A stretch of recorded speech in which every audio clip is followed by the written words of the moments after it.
ಎಲ್ಲರೂ safe ಆಗಿರೋದಕ್ಕೆ try ಮಾಡ್ತಾ ಇದ್ದಾರೆ. ನಮ್ಮಲ್ಲಿ ನಾವು ಯಾವತ್ತೂ ಕೂಡ ಸೇಫ್ ಆಗಿರ್ಬೇಕಂತ ಅಂದ್ಕೊಂಡವ್ರಲ್ವೇ ಅಲ್ಲ. ನೀನು ನನಗೆ ನಾಮಿನೇಟ್ ಮಾಡಿದೆ, ಅದಕ್ಕೆ ನಾನು ಕೌಂಟ್ರ್ ಕೊಡ್ತಾ ಇದ್ದೆ.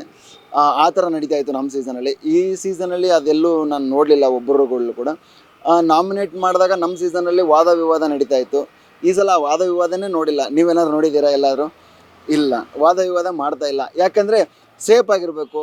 ಅವ್ರು ನಮ್ಮನ್ನು ನಾಮಿನೇಟ್ ಮಾಡ್ತಾರೆ ಅಂದ ತಕ್ಷಣ ನಾವು ಅವ್ರಿಗೆ ಯಾಕೆ ಮಾಡಿದೆ ಅಂತ ಕೇಳಿದ್ರೆ ನೆಕ್ಸ್ಟ್ ನಮ್ಮನ್ನು ಬೇರೆಯವ್ರು ನಾಮಿನೇಟ್ ಮಾಡ್ತಾರೆ ಅನ್ನೋ ಒಂದು ಭಯಕ್ಕೆ ಆ ಥರ ಇರ್ಬೋದು.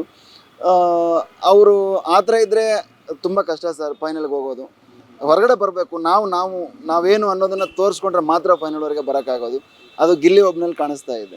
ನಮ್ಮ ಜೀನಿ ಸ್ಲಿಮ್ನ ಯೂಸ್ ಮಾಡಿ 8 ತಿಂಗಳಲ್ಲಿ 55 kg ಸಣ್ಣ ಆಗಿದ್ದಾರೆ. ಜೀನಿ ಸ್ಲಿಮ್ ತಗೊಂಡು ಈಗ ಫಿಟ್ ಆಗಿದ್ದೀನಿ ಅಂತ ಔಟ್ ಸೈಡ್ ತಿನ್ನೋದ್ ಬದಲು ಇದನ್ನ ತಗೊಂಡ್ರೆ ನಾವು ಸಣ್ಣ ಆಗ್ಬೇಕಂತ ಜಿಮ್ಮಿಗೆಲ್ಲ ಹೋಗ್ತೀವಿ, ರಿಸ್ಕ್ ತಗೋತೀವಿ. ಎನರ್ಜಿ ಡ್ರಿಂಕ್ ಆಗಿ ನಾವು ಜೀನಿ ಸ್ಲಿಮ್ ತಗೊಂಡ್ರೆ ಒಳ್ಳೆ ರಿಸಲ್ಟ್ ಬರುತ್ತೆ. ಮತ್ತೆ ಅದರಿಂದ ಯಾವ್ದು ಸೈಡ್ ಎಫೆಕ್ಟ್ ಇಲ್ಲ, ಎಲ್ಲ ಆರ್ಗ್ಯಾನಿಕ್. ಬೇಗ ಸಣ್ಣ ಆಗ್ತೀರಾ, ಫ್ಯಾಟ್ ಲಾಸ್ ಆಗ್ತದೆ, ಮತ್ತೆ ಸ್ಕಿನ್ ಗ್ಲೋ ಕೊಡ್ತದೆ, ಮತ್ತೆ ತುಂಬಾ ಎನರ್ಜಿ ಆಗಿರ್ತೀರಾ.